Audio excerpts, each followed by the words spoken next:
That's a different, now we have an issue. I have to defend myself. Yeah. Now we. Let me easily be like material fine. So for someone with issues with a crime, they need to maybe 7. We're real good at what they do.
I'll wear that here.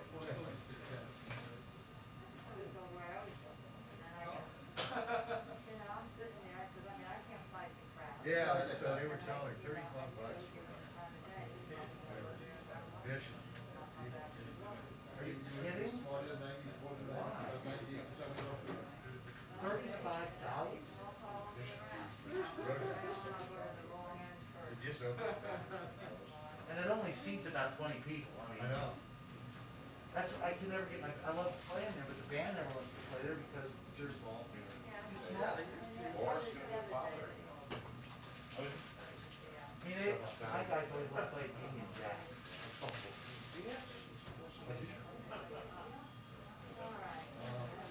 Yeah, I saw it. I saw it.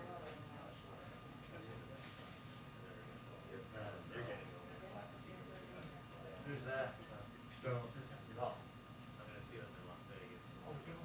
I've seen him about 6 or 7 times. The first time I saw him, Nick pulled this early 70s. He pulled out the tiniest cameras and flashed it on. My girlfriend had Well, that's what got me in trouble.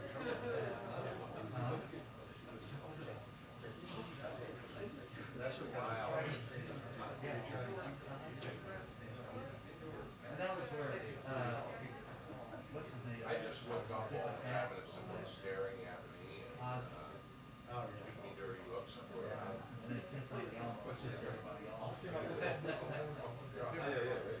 I saw the Stones in San Antonio. I saw McCartney twice. I saw them. Yeah, I saw the Stones there Here, too. remember that? I saw the Stones and McCartney. One at the Alamo Dome and I forget the other. We saw him in Houston.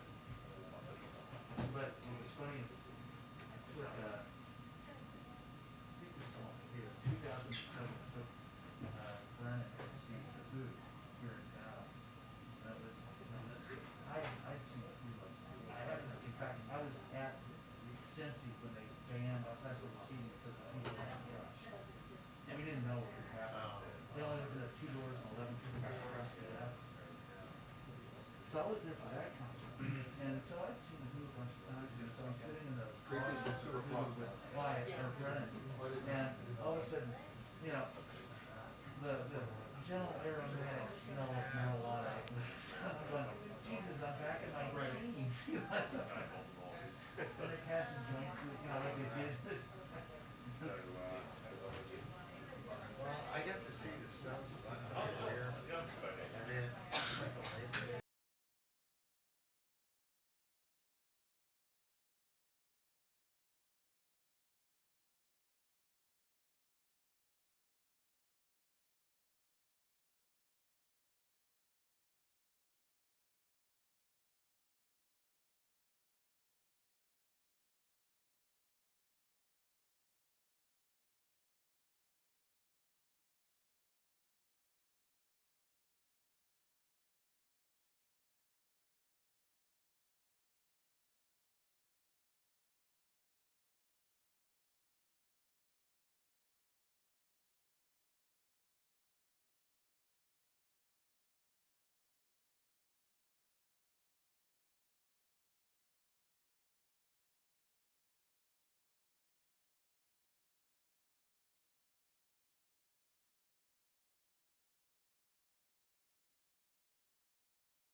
that way.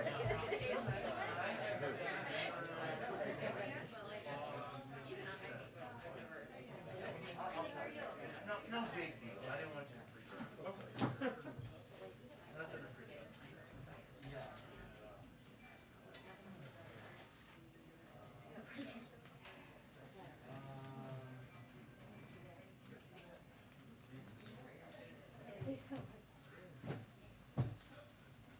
If I didn't wear it, no family gifts. It was pretty easy.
fight lanes.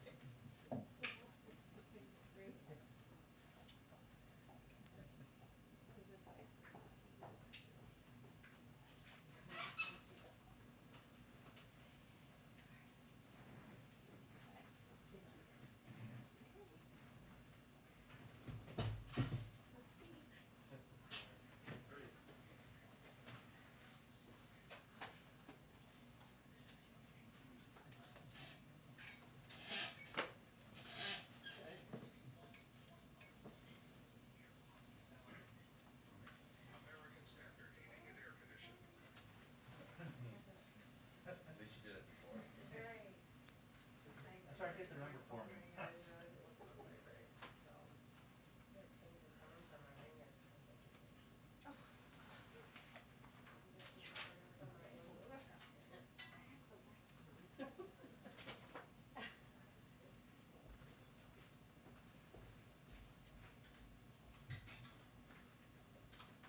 Hey, Brenda.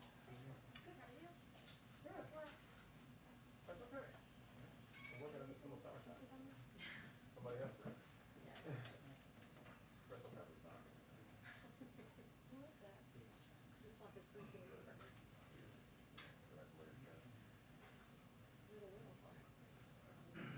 We can get it to me, we cannot get it to me. Not that I heard. Okay. I don't know. I'm basically captive here, so you know what's going on. Thank you. It's gonna take some getting used to again.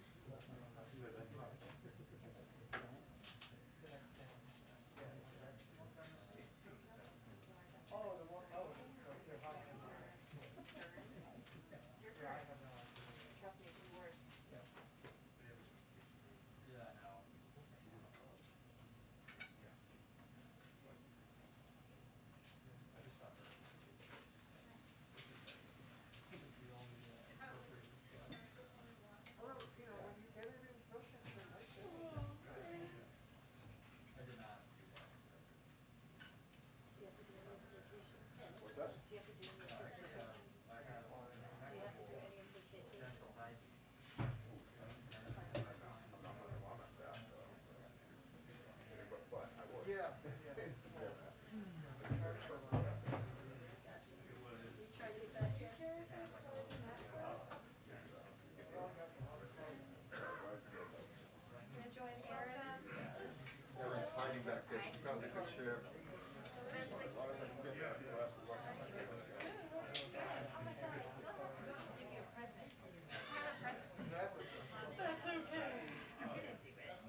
No, actually, yeah. But that was the It's one so thing. depressing. Yeah, so, I'm sitting here in masks again. It's not really important. I don't know. I mean, that's what I'm Well, but that's how she bought it. Great. No, that won't do it. I can see it coming out there. It's worth the whole crowd. It's like discussions in a row. There's something one of the things you say later. All I could think of is. but then there's Something stupid, 10 minutes. Around this, then the next. I don't think you're gonna get. Seconds there. He's not, which I thought was okay. Yeah, he said no. I think I was right. Oh, Oh, Brian's gonna do that. I was just looking at pictures of myself, yeah, just but from like last year, and I forgot like nobody makes lines on like my faces and stuff. I used to just break out right there. Yeah, like all. All right. So great. So you have one bad, one more bad. Ready? Okay. So there's two cats. Swimming in the river. One was the French, sorry, one was the English assassinate. the deal was, they made this buy it, I paid the shipping cost, it puts out the. Of course, the company. what's that? This. Which cat? I've never The river? I don't know, they're in there tossing coins. It probably has something to do with cat being for a French. Cruise it, I went down in a few minutes. So I guess the French cat you would cross? Oh, the English cat, you know why?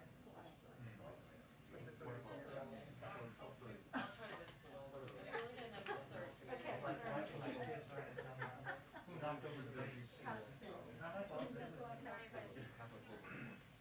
What is it? What's the eternal?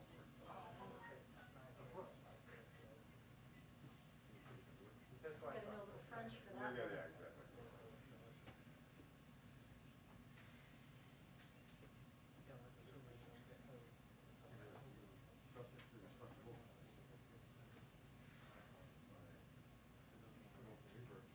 Yeah, I was checking it.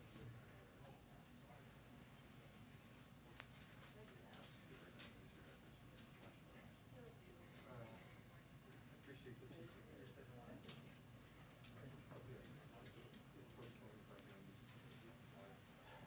Yeah, it's better than, it's nice.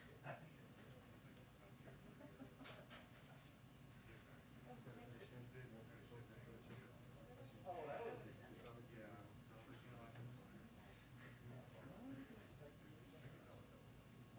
Yeah, obviously he did not. Oh, yeah.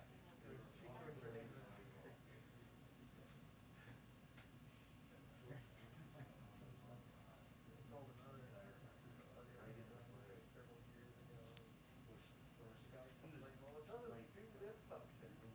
I'm thinking, I didn't even know it did that, let alone have it be broken.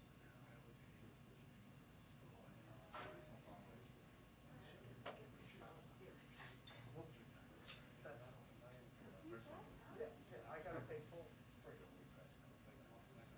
Yeah,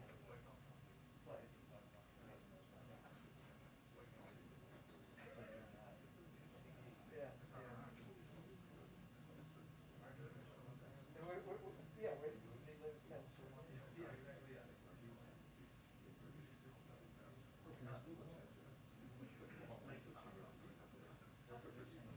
I'm sorry, Jack said the shop. Well, the teachers are gonna rely on us. Well, through all the scenarios.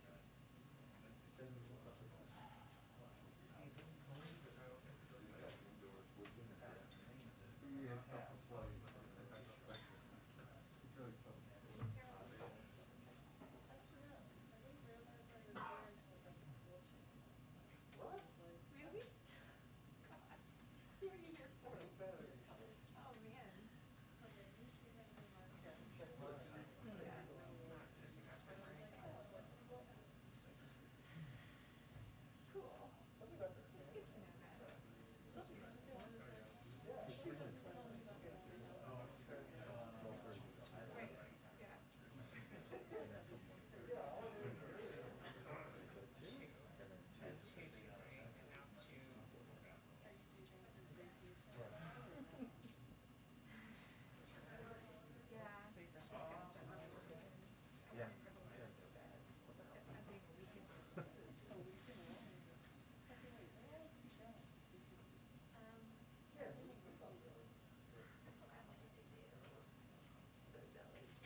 No, exactly. Used to go to the beach.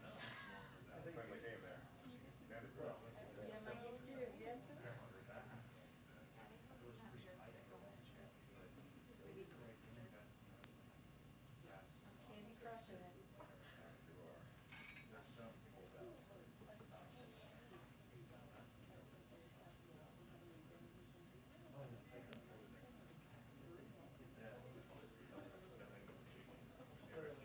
I'm still so mad that I didn't yell at that guy. That,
for not to happen on time.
Hi, everyone.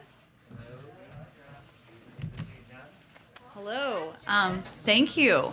Well, thank you. I know it's a later briefing this afternoon. Good things are worth the wait. And with that, I'm pleased to be joined today by Jen Psaki, who probably doesn't need a great introduction as the former NEC director in 2 administrations and the person who's overseeing our American Rescue Plan implementation. He's going to talk a little bit about where we are on housing, take a few questions, and then we will proceed with our normal series of events. With that, go ahead, Jen.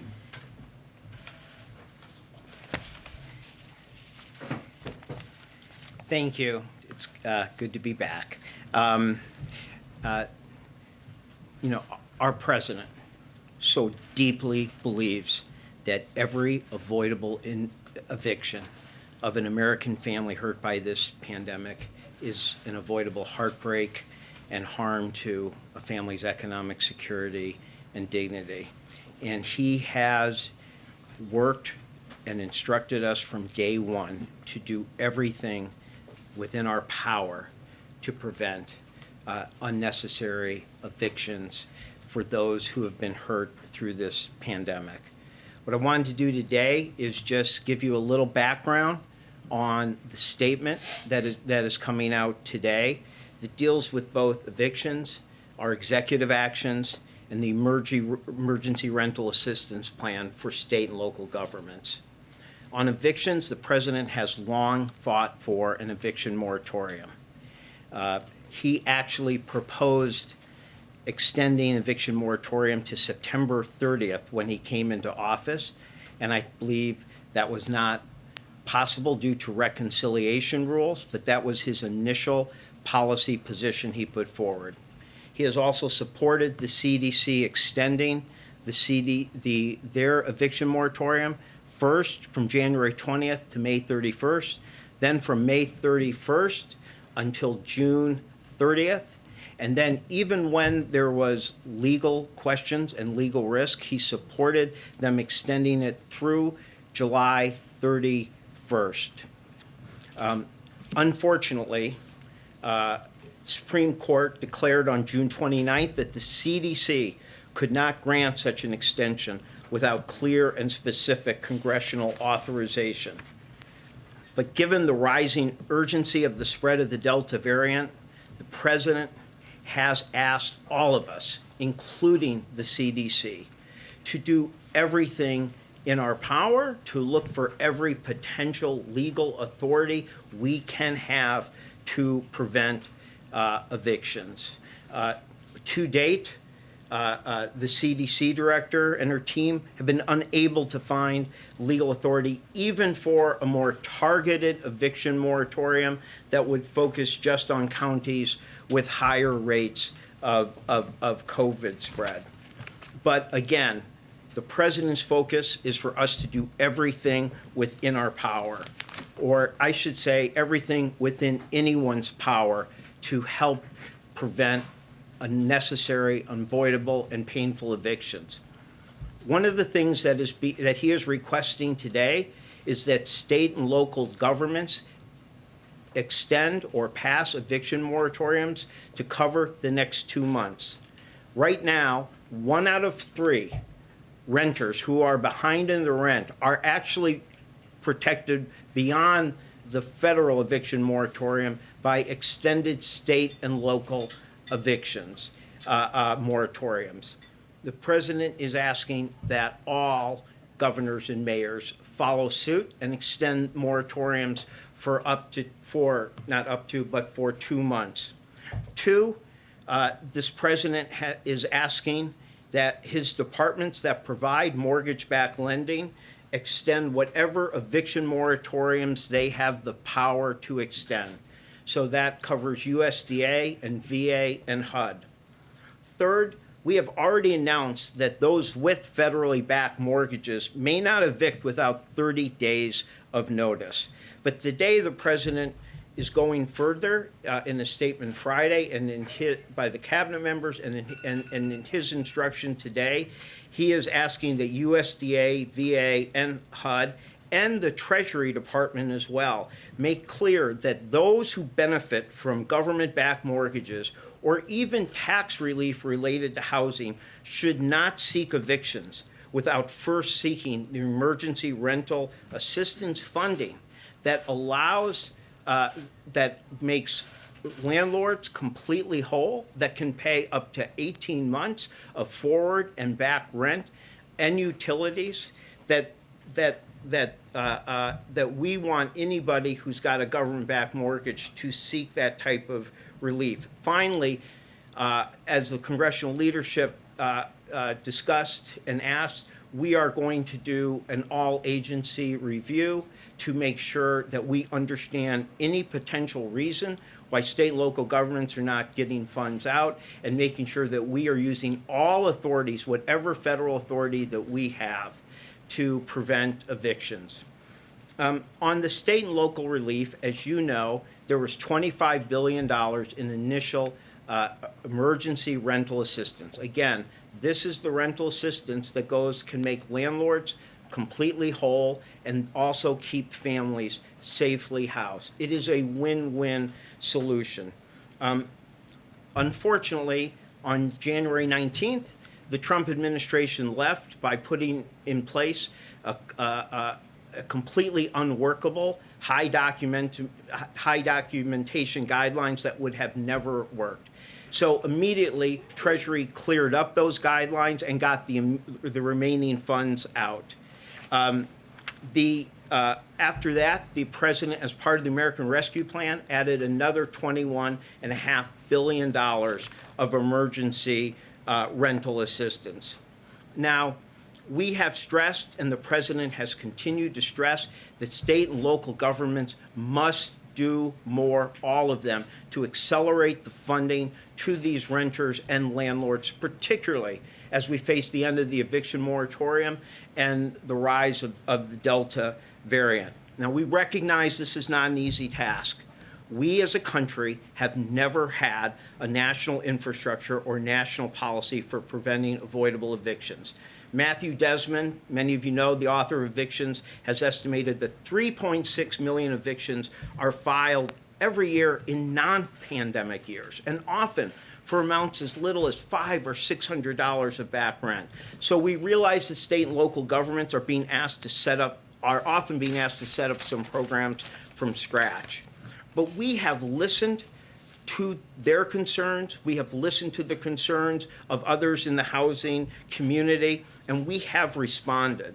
On May 7th and June 24th, we put forward significant guidance that made it clear that you can have simplified applications. You do not have to have documentation for income or non-traditional income or to show your hardship.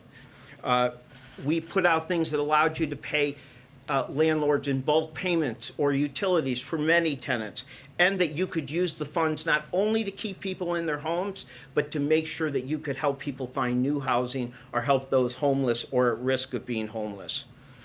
With these reforms, we have seen many states and localities start to succeed, from Louisville to Houston at Harris County, to Virginia, to the state of Virginia. Many places are succeeding. We did see in June the numbers double to $1.5 billion in assistance that went out the door to renters and landlords, helping 290,000 tenants. We expect these numbers to grow, but it will not be enough to meet the need unless every state and locality immediately accelerates funds to tenants. The president is clear. If some states and localities can get this out efficiently and effectively, there's no reason every state and locality can't. There is simply no excuse, no place to hide for any state or locality that is failing to accelerate their emergency rental assistance fund. So the president is asking today that at the state and local court level, that they heed the call of the Department of Justice to pause evictions, to ensure that evictions are a last resort, not a first resort. For those of you who remember, this is what the Department of Justice, Vanita Gupta, put out a major statement on, and what we did the White House summit with 46 cities to work and encourage them to use these kind of diversionary proposals to avoid evictions. At the request of the congressional leadership, as I mentioned, we are investigating all reasons for any delay of state and local funds and whether we have the power to compel more expeditious use. He also is calling on utilities and landlords to use the funds that Congress has made available to them, the emergency eviction funds, but also other funds in water and heating that they can use before they move to evict. And finally, he's asking the Treasury Department to make clear, you can not only use your emergency rental assistance funds, the $46 billion, but any of the funds in the $300 billion state local fund to help with dealing with housing needs of anyone hurt with the pandemic. And that includes working with courts and legal aid and counselors, or to help give more incentives to landlords to cooperate with them who are willing to house those who are homeless, those who are have been evicted, or to provide more longer-term stable housing to the most hard-pressed renters. The message is very clear. This president wants to do everything within his power. We are still investigating what that legal authority is, whether there is any options that we can have on eviction moratoriums beyond what we've seen. But you can be sure of one thing: whatever is in the power of this president to do to prevent evictions, he is committed to doing. Nancy? Thank you so much, Jean. So House Speaker Nancy Pelosi is still calling today for the administration to extend the eviction moratorium. She seems to believe that the administration can do it. So what is the disconnect here? Why does she believe you have the power to extend the moratorium, but the administration is arguing you don't? Well, I would say that on this particular issue, the president's not only kicked the tires, he has double, triple, quadruple checked. He has asked the CDC to look at whether you could even do targeted eviction moratorium that just went to the counties that have higher rates, and they as well have been unable to find the legal authority for even new targeted eviction moratoriums. I mean, we share so much the goals of Speaker Pelosi and others on the Hill. You know, we mean this. This is a president who really understands the heartbreak of eviction. He is the reason why he is pressing and pressing, even when legal authority looks slim, is because he wants to make sure we have explored every potential authority. So this is a president who is double, triple, and quadrupling this, and is not just, and is responding by then saying, if we don't have legal authority in some place, then we need to do a wide administration and state and local look at where we do have the authority to act and prevent evictions. She and other House Democratic leaders said they got very little notice from the administration, that it felt that it was unable to extend the eviction moratorium. And Dick Durbin, senator from Illinois, said a couple of hours ago, it looks like somebody dropped the ball. Did it take too long for the administration to determine that you weren't going to be able to unilaterally extend the eviction moratorium? I think the wording in the Supreme Court opinion was fairly, clear, that they said the CDC could not grant such extension without, quote, clear and specific congressional authorization. I think really what has happened, what we are all dealing with, is that the rise of the Delta variant is particularly harmful for those who are most likely to face evictions. And as that reality became more clear going into the end of last week, I think all of us started asking, what more could we do? And we were very focused and have been extremely focused on the state and local relief. Many of you might have saw that on the 28th, we did a massive wide effort to get news out to tenants and landlords where they could go. I compliment those like PayPal and Venmo who put it on the front of their app, and tens of millions of people saw it. But I think that when the Delta variant started to rise, and that it hits this particular, that it's likely hit harder the people most likely to be low income, unvaccinated, that there was just an effort to go back and again double, triple, quadruple check. And I think we were in that, and I think other people on the Hill have also been in. So this was us responding to a new reality, and doing so with this aggressive set of actions that President Biden has asked, both at the state and local level, of his executive team, of even landlords and those who run utilities. But I think on the eviction moratorium issue, we have run into so far what seems to be very difficult obstacle from the Supreme Court ruling. And again, the president went out of his way to push to the CDC today to look even at 30 days, even targeted to high, counties with higher infections. And the CDC independently came back and said that they could not at this time find the legal authority.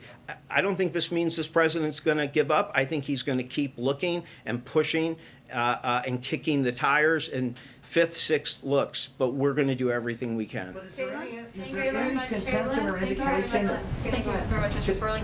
But the Delta variant has been around for weeks and has been the dominant strain in the United States for several weeks as well. So why did the president wait until Sunday to ask the CDC for a targeted moratorium focused on those areas with high case rates?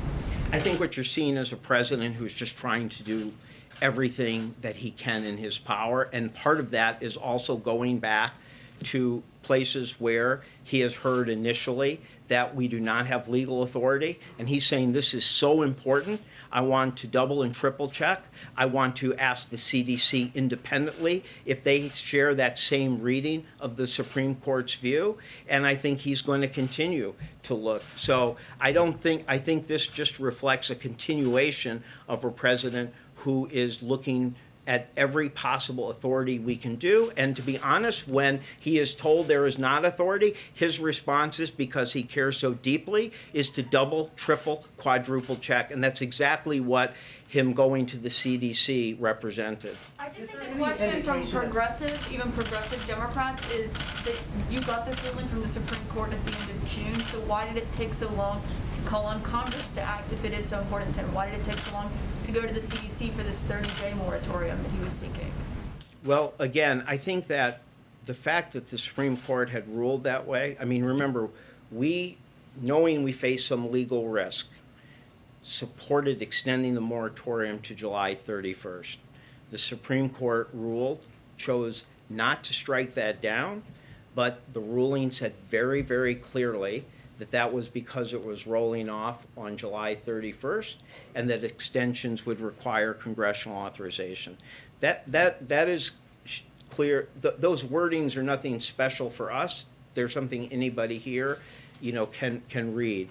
I think what you saw was that as the Delta variant was worse, that there was just, the passion to not only look for everything we knew we had the power to do, but a lot of what he's doing is asking us to check, double check, triple, quadruple check. And that's also in terms of what he's asking those of us in the White House to do with the agencies. Where agencies have given more narrow opinions on their authorities and powers, he's asking us to go back and push. On, again, the state and local moratorium, this is not insignificant. 1 in 3 people are in states where they have some additional length of protection due to state and local moratoriums. The Supreme Court does not affect that. So he is asking to extend that as well. So again, I think, what you're seeing here is a consistent behavior. And I think the truth is many people came to the same realization, which was that even though the eviction moratorium was supposed to end on the 31st, even though the CDC had said it was their last extension, even though the Supreme Court had seemed to clearly state that beyond that had been would require authorization, there was still a desire, a passion by this president to go back and say, are we sure? Are we sure? And he is still asking that question, and that's what he was pressing with the CDC. So it's not that this is the first he's doing on this. This is part of a continuation of him looking down every corner, kicking every tire, doing everything we can for whatever authority we have or policies we can do to protect people, protect against unnecessary evictions, particularly of those who've been hurt by the pandemic. Is there any indication, or is it the contention of this administration, that the undistributed funds that the state and local governments haven't distributed haven't been done so for political reasons? And if so, what's your reaction to that? I'm sorry, that they haven't been distributed? That they haven't been distributed. You are investigating the non-distribution of some of those funds. I think much of it, I mean, again, I think that our country did not have a national infrastructure for doing this. I mean, $1.5 billion went out in June. That is not nearly enough. That is certainly more than has ever happened in a month in our country. So Congress asked us to set that up, for that to be imposed at a state, local level. So it requires every state and local government, many of them, to set up processes. So I'm not, again, I understand the challenges they were facing. But right now, there's no excuse for somebody having a complicated application process. There's no excuse for somebody to have excessive documentation. Your government has told you that you can create very simple application processes, and you are able to see that your peers in other states and cities are successfully implementing this. And so this is the time where we want to especially say there's no excuses. If it works in some places, there's no reason it can't work in every place. If you ask me, I think there's a lot of excessive cautiousness and conservatism. And at some point you have to push people that we are giving you the flexibility to get these funds out. We are not telling you, you can rely on self-attestation for hardship, for income. You can rely on bulk payments. You can rely on factual predicates like how low income the housing area or neighborhood is. At this point, some places may still feel like they have to be overly careful and cautious, and we are saying, no, you don't. You need to get these funds out. But I will say the following, too. The American Rescue Plan, in addition to this funds, gave people $350 billion in state and local funds. Those funds are also available. So when people say, well, we need more counselors, or we could do more mediation if we could hire mediators or legal services, or we could help support the court systems, helping to tell people to first seek emergency rental assistance. They fully have that ability. They, in fact, have two pots of money. They can go from the emergency rental assistance, or they can go from the American Rescue Plan. So what can you do about that? I'm not going to tell you that Congress gave us a lot of sticks and punitive measures and carrots, but we're doing everything we can, and we have. If you look at the May 7th guidance that we did, it was very significant, and it was widely praised by advocates around the country. It sped up the time that you had to give funds to a tenant directly if a landlord didn't participate. It made clear you could do bulk payments. It made clear you could rely on self-attestation. And then when we heard that there were issues like they weren't sure they could help people who are homeless, we came back on June 24th and made clear that you could for a future debt obligation. So again, I understand that hard is hard, and setting up a national infrastructure on emergency rental assistance, immediately is a challenge. But I think we are now at the point where we feel people have had time, we have listened to their concerns. We have given them enormous flexibility. They are seeing their peers. They're seeing other states and cities succeeding, and there's no excuse for them not doing so. I will say that on September 30th, the one stick you have is that the Treasury Department is allowed to reallocate among places that have not used 65% of the first $25 billion. So that is something the Deputy Secretary of Treasury has made clear. And we have reached out to so many cities, so many governors, so many meetings with the National League of City, National Conference of Mayors, and many of them are working very well with us. Many of them are doing, but we are pressing harder now, as we should, with the end of the eviction moratorium. Okay, we're just gonna have a tour. Justin, why don't you go? Thanks. Gene, are you saying that Congress dropped the ball here, essentially? I mean, you said that they've written the plan, and you guys don't have a lot of tools to fix it. So is that what you're saying? No, not at all. I think what they did was historic. I think that we as a country have never had a policy to prevent avoidable evictions. Again, Matt Desmond says in a normal year, you have over 300,000 a month, and actually August is one of the worst. That's the average between 2000 and 2016. And the eviction lab shows that many of those people were evicted for just $500-600 of back rent.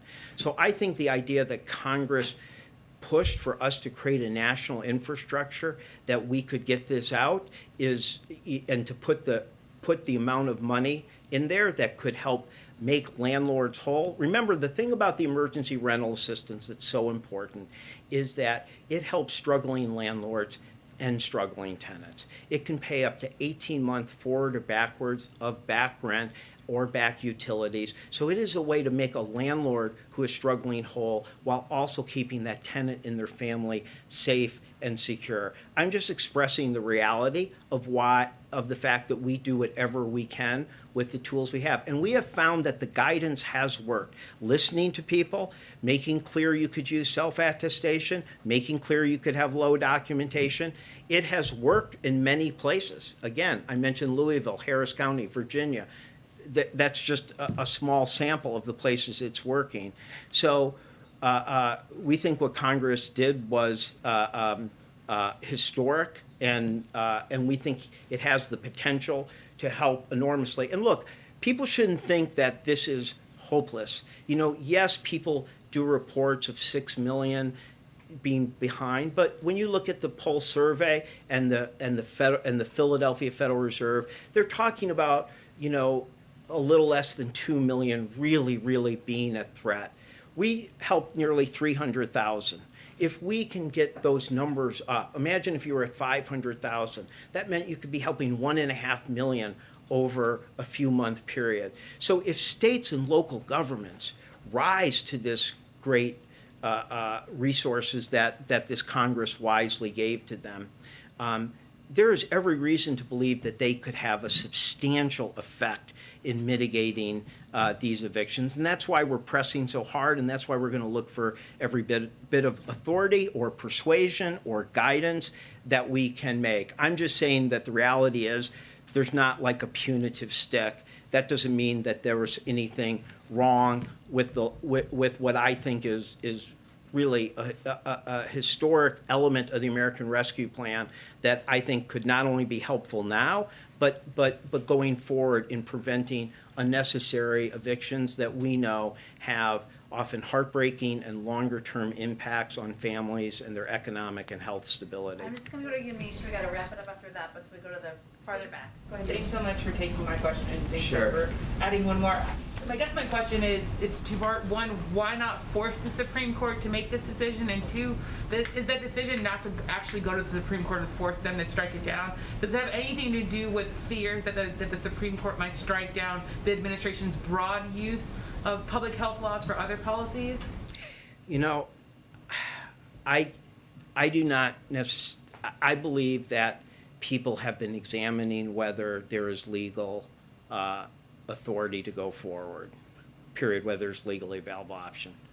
For me personally, yeah, you always have to worry about whether you do something that could create harm. That's a factor to think about. Is it an overwhelming factor? I can't tell you, but you know, I think when you're governing, you have to look at all these issues and see. I think the president is still kicking every corner because I think if there's any chance that you could get this extension, he wants to know every available authority. But it is a consideration that I think, you know, may have affected some of us, but I can't say that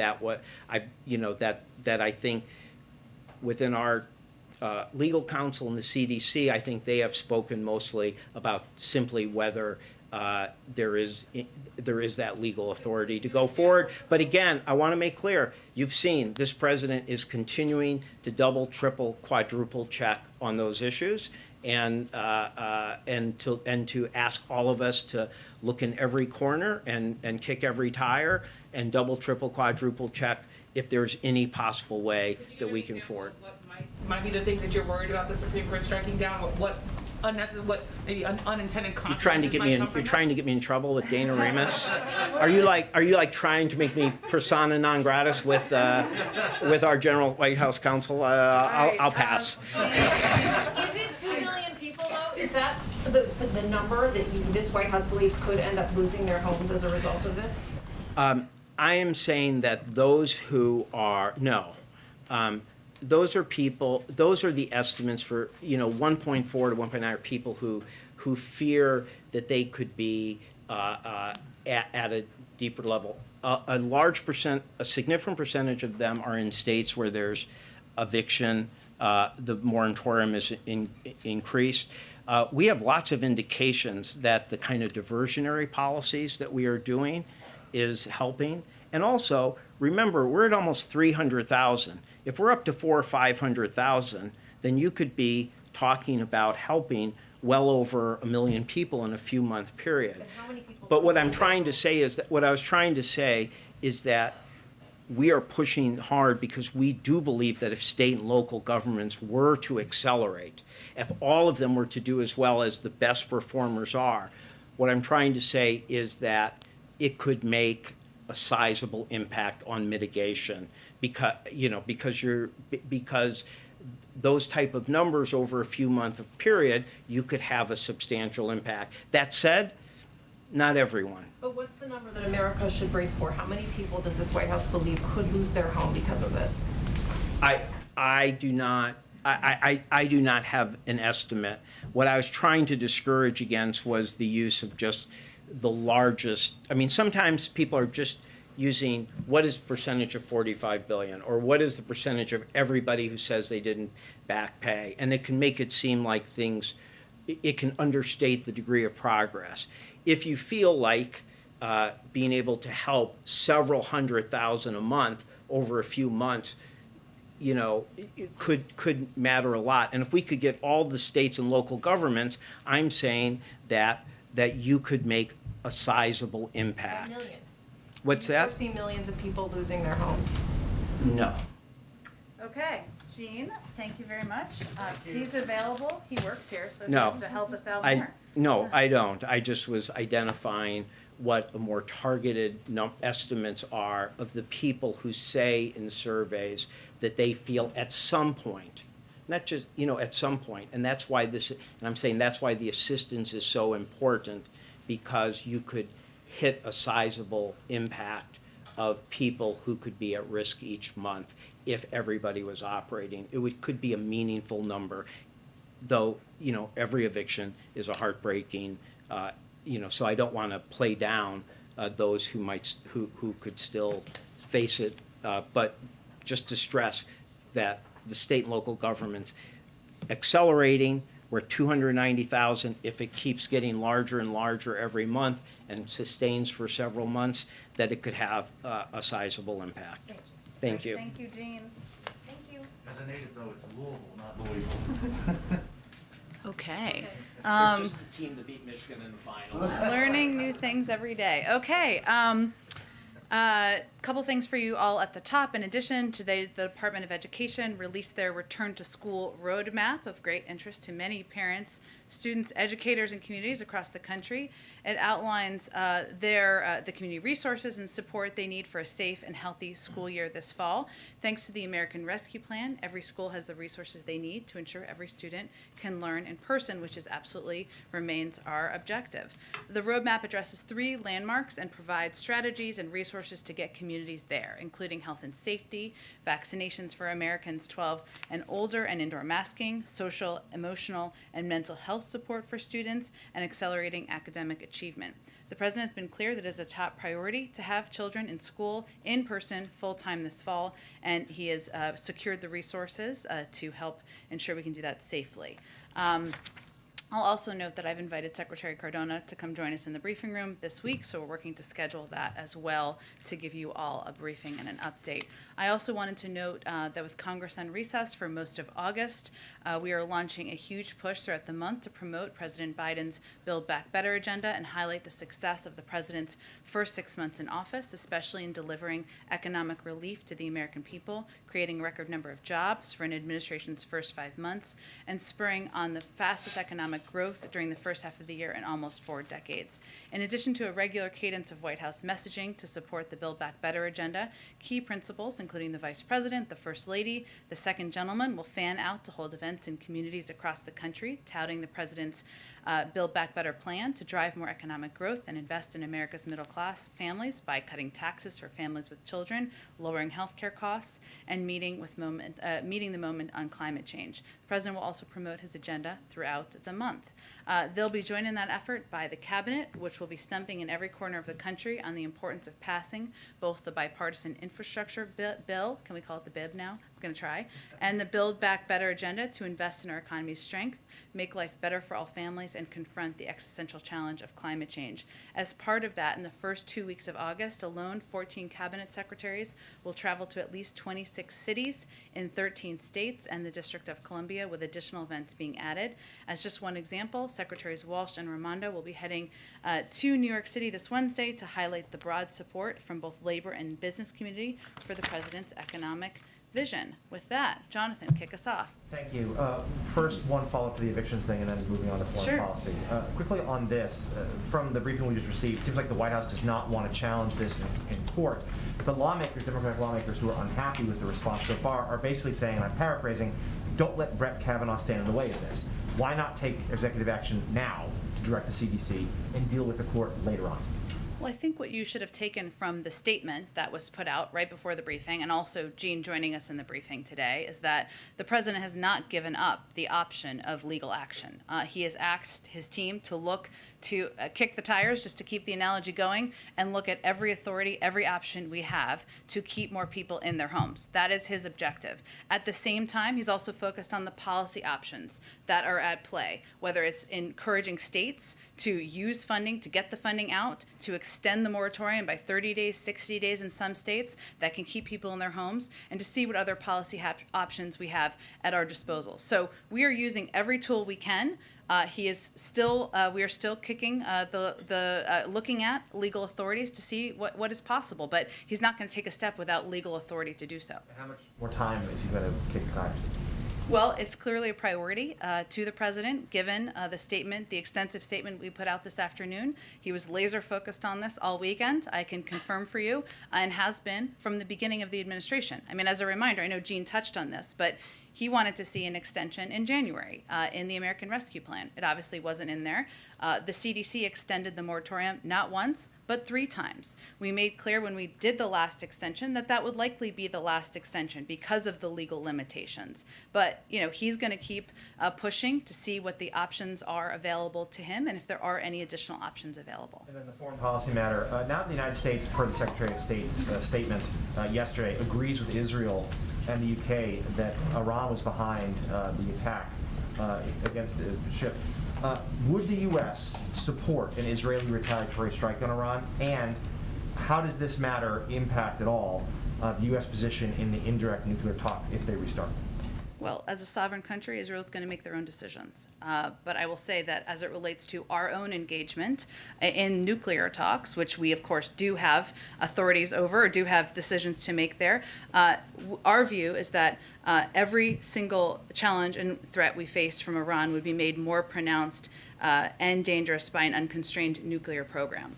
So put another way, constraining Iran's nuclear program by returning to the JCPOA will put us in a better position to address these other problems. It doesn't mean that it will take care of the other issues that have been ongoing concerns we've had with Iran. They are a bad actor on the global stage.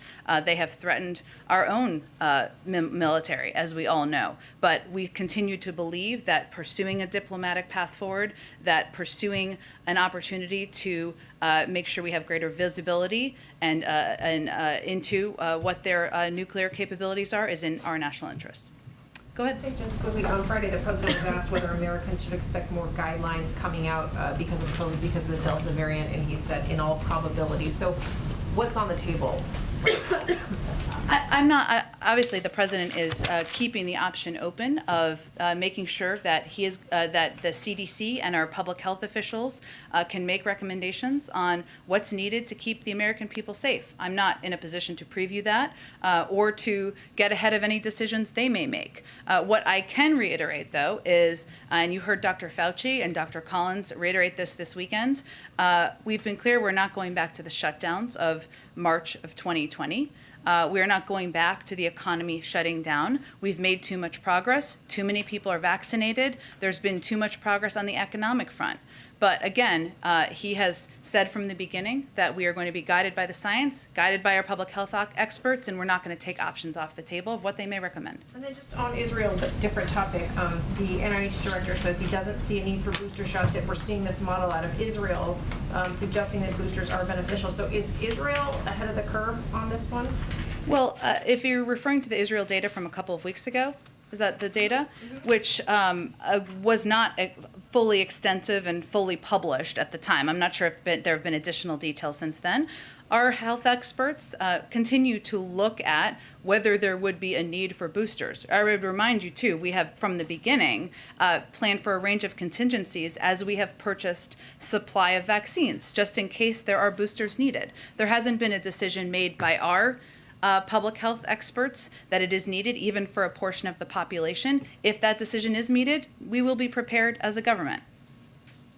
Go ahead. Jen, also following up last week, President Biden was asked about the Justice Department or additional things that can be done for vaccine mandates. And he said that the Justice Department was looking at that. He didn't have an answer yet. Can you elaborate what the Justice Department may be looking at or exploring in terms of mandating vaccines? Well, I think Karine said this on Thursday or Friday, that a federal mandate from the federal government is not on the table. So I think what the president was referring to is the fact that employers can take that step, just as the federal government, and you've seen agencies do that, has the authority to take that step according to the OLC. So he's not looking at it the way that the administration did with mask mandates, where it was mandated on federal property that you had to have a mask. There's not a similar exploration of doing vaccines that way to encourage more people to get the vaccine. Not across the country, no. And just to be clear, can vaccinated people be indoors with other vaccinated people? I mean, is that okay for people to be doing? I know Dr. Collins spoke to this during one of his interviews this weekend, and the good news is there is a COVID briefing coming up this afternoon where you can ask questions of our public health experts, but they have not changed that guidance in the guidance from last week. They updated guidance on masks, but I certainly would encourage you to ask them that during the briefing. Go ahead. Thanks, Jen. Back to the eviction. Several states, including New York and Florida, have been slow to disperse available federal aid to landlords and renters. In Florida, some 2% of available funding has been dispersed. So I'm wondering, has the White House been in touch with Governor DeSantis, for instance, and other state leaders to see what the holdup is, and what do those discussions look like? We certainly, I can't speak to any contact specifically with Governor DeSantis about this, but we have been in touch with state authorities and localities about what the holdup is or what the delay is in getting this funding out. And as Jean conveyed very clearly, 1.5 billion was distributed in June. That was faster. That was greater than the 5 months prior or the 4 months prior. That's a good step. It's not nearly enough, and certainly getting the additional funding out there will help keep more people in their homes, which is our goal, which is Speaker Pelosi's goal. So absolutely, we're in touch with local housing authorities and leaders in states to ensure they're moving this ball forward. And then in light of the ACLU's decision to go back to court over Title 42 and push the administration to roll that back, does the president view it as a Trump-era restriction that he just needs more time to unwind? Or after roughly 6 months of using it, does he now view it as a necessary tool to maintain control of the border? Neither. The president views it as a public health measure where the CDC is going to continue to provide guidance on how long it needs to be in place. We have not given a timeline of when they will lift Title 42, but we will look for them to provide us that guidance.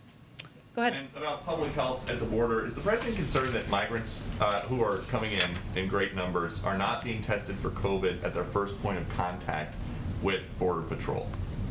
Well, let me give you a little bit of an understanding of what actually happens when people come across the border. First, as to Katie's earlier question, there's been no change in Title 42, so families and single adults are expelled, if possible, when apprehended at the southern border. That's step one. Those who can't be expelled are often placed, and this is, I think, goes to your question, in alternatives to detention programs while their cases are being reviewed. CBP provides migrants with PPE from the moment they are taken into custody, and migrants are required to keep masks on at all times, including when they are transferred or in the process of being released. Our other protocol is if anyone exhibits signs of illness in CBP custody, they're referred to local health systems for appropriate testing, diagnosis, isolation, and treatment. That is our process. Okay, and then just about COVID safety, is President Obama setting the wrong example about how serious COVID-19 is by hosting a big birthday party with hundreds of people this week? Well, I would certainly refer you to the team who is working for my former boss to give you more specifics of what the protocols are in place. But I would note first that former President Obama has been a huge advocate of individuals getting vaccinated. When CDC what CDC has provided guidance on is for indoor settings in high or substantial high zones of COVID cases. This event, according to all the public reporting, is outdoors and in a moderate zone. But in addition, there is testing requirements and other steps they are taking, which I'm sure they can outline for you in more detail. But is there any concern, just because, as you've said here, and you've had people saying over the last couple of days, vaccinated people can still spread this Delta variant around. So is there concern that this President Obama birthday party might become a super spreader event? Well, I think, Peter, the guidance is about what steps people can take when they're in public settings. Indoor settings specifically was the new guidance to keep themselves and others safe. In terms of what protocols they are taking, I would refer you to them, and I'm sure they can give you more details. And just last one. So people who are watching this at home and they see, well, President Obama can have a party with several hundred people. Should they think that it is okay for them to have a party with several hundred people now? Well, we certainly advise everyone to follow public health guidelines, which I know the former president, who is a huge advocate of getting vaccinated, of following the guidance of public health experts, would certainly advocate for himself as well. Go ahead, Kelly. Senator Lindsey Graham has announced that he has tested positive for COVID after being vaccinated and will be doing some self-isolating, which could have an impact on, for example, the bipartisan infrastructure. So what is your reaction to that? And secondly, does the administration feel like they need to get more sources of information on breakthrough cases, given the anecdotal experience many people are having of seeing more incidents of that, beyond just the issue of hospitalizations and deaths, but more information about how much the breakthrough cases are spreading? Well, let me first say that every single piece of available evidence shows that breakthrough infections are rare and mild. And that is according to a range of data. So according to new research from Kaiser Family Foundation from January to July, the rate of breakthrough cases reported to states is below 1%. We've seen data come out from England, Scotland, Canada, and Israel showing that vaccines are about 80% effective in preventing illness from Delta and about 90% effective in preventing hospitalizations by Delta. CDC is actively tracking tens of thousands of people in cohort studies, as I think you know, and we've talked about a little bit in here. Some of them doing weekly PCR testing, which includes healthcare professionals, first responders, hospitalized adults, and people in long-term care facilities. Also, states and hospital associations are reporting their own data. Now, we know there's an interest in getting that data. We support that. Dr. Walensky says that they plan to release that as well, which we, of course, support as well, and it's important for you all to look at. But I would note that, and I thought this was important because if you look at the power of vaccinations, you're looking at specifically the numbers of, according to 7-day averages of January versus July. January is, of course, the lighter numbers, and then the darker number is July. And if you look at hospital admissions and deaths, this is really because of the impact of the vaccine and how effective it is at preventing people from being hospitalized and dying from COVID. We certainly do hope that Senator Graham has a speedy recovery and experiences mild symptoms, and we wish him the best of health through that. In places like Florida, where hospitalizations are at a record level, Yeah. Is there any concern about the number of resources available, rationing of care, additional equipment that needs to be sent in, or personnel to assist? Well, one, we stand ready and available to provide any assistance that is needed, whether that is Florida or any other part of the country. We've done these strike forces. We are at a very different point in the pandemic than we were a couple of months ago. We have ample vaccine. We have ample experts. We have ample resources to provide them. I will note, as you touched on there, 20% of the cases we're seeing are in Florida.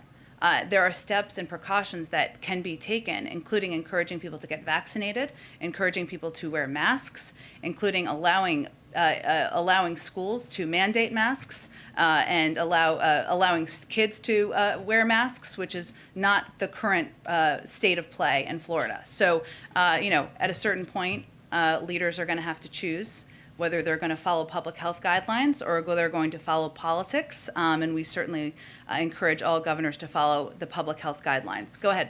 Thanks, Jen. As you know, the UK and EU are now reopening to vaccinated travelers from the US. Can you give us an update on the decision-making process here in the US about whether and when to reciprocate?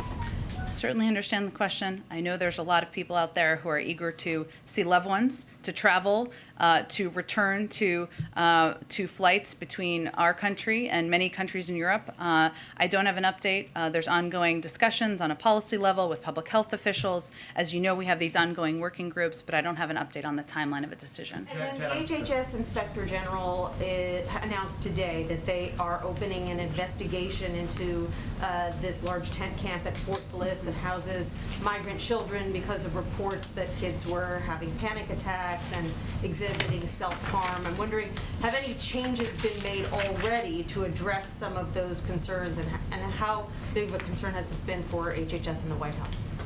Well, thank you for the question. Secretary Becerra did speak to this last week, and HHS does take every allegation of wrongdoing seriously and swiftly report allegations not only to the Office of the Inspector General, but to the appropriate local authorities. I would say that there have been actions that some of the reports of conditions are several weeks old or even longer than that, and so there have been steps that have been taken to make improvements on the ground, including children at Fort Bliss meet with a case manager on a weekly basis, and we have close to 60 mental health and behavioral counselors on site working with the children. One of the issues that was raised was the lack of mental health access, so that's a step the HHS team has worked to improve.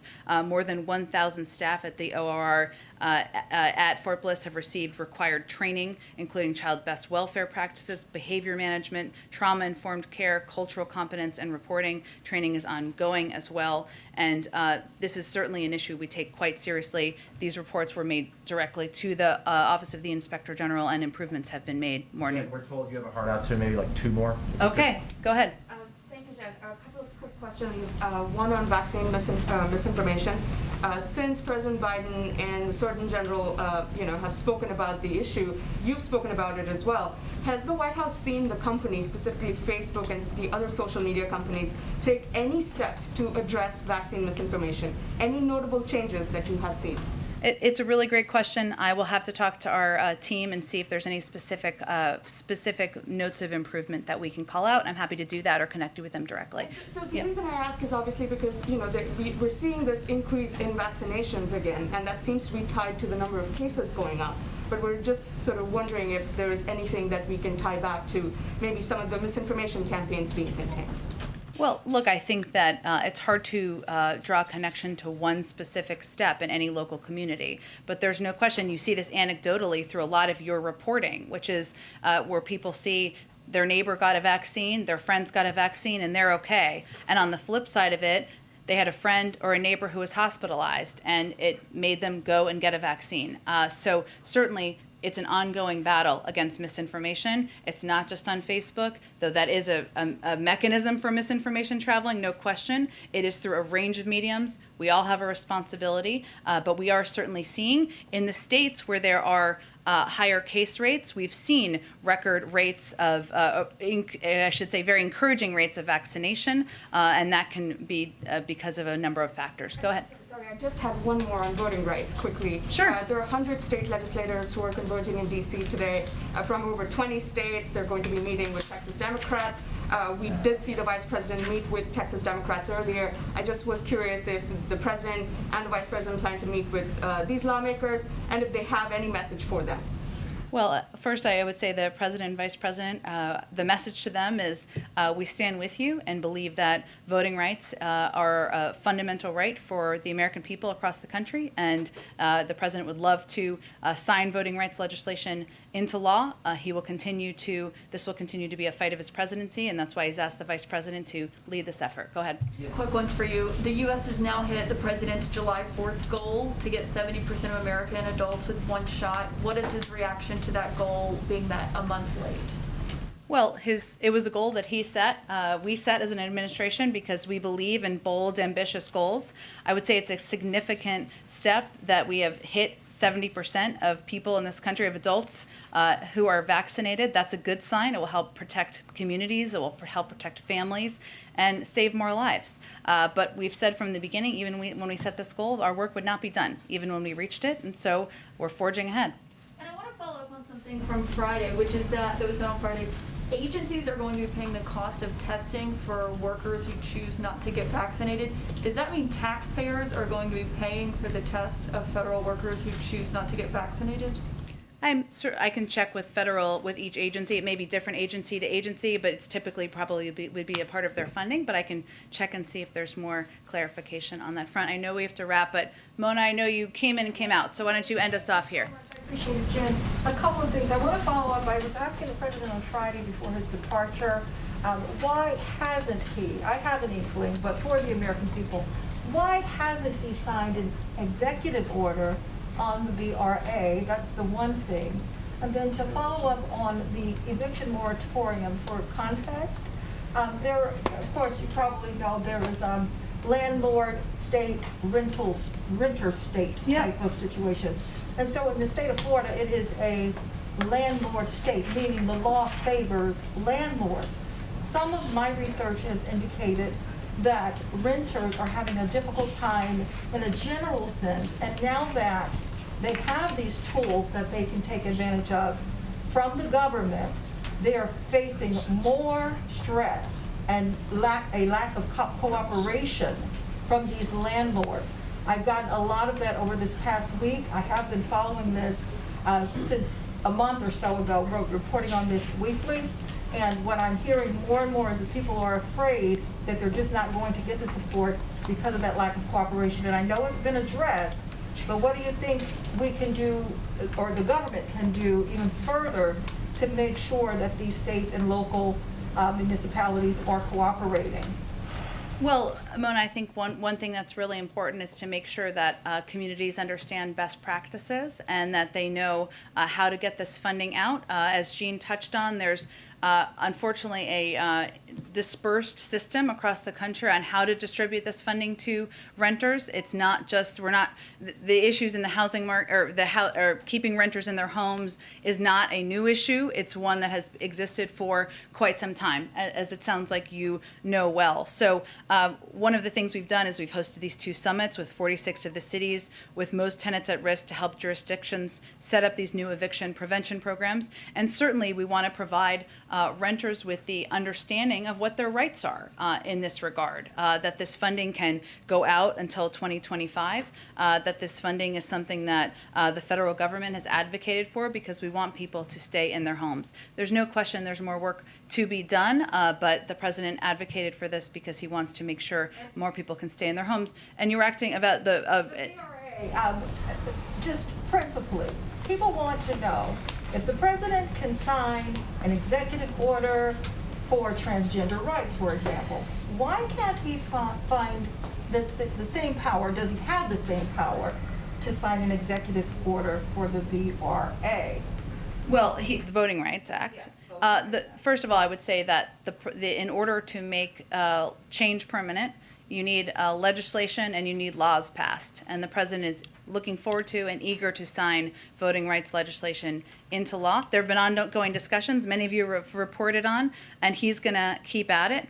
He did sign a voting rights executive order early on in the administration, a historic voting rights executive order, which he wanted to tap into every authority he had from the federal government to protect people's rights, but certainly making laws permanent will protect them longer term. I know we'll have a longer briefing tomorrow. Thanks so much, everyone, for your time.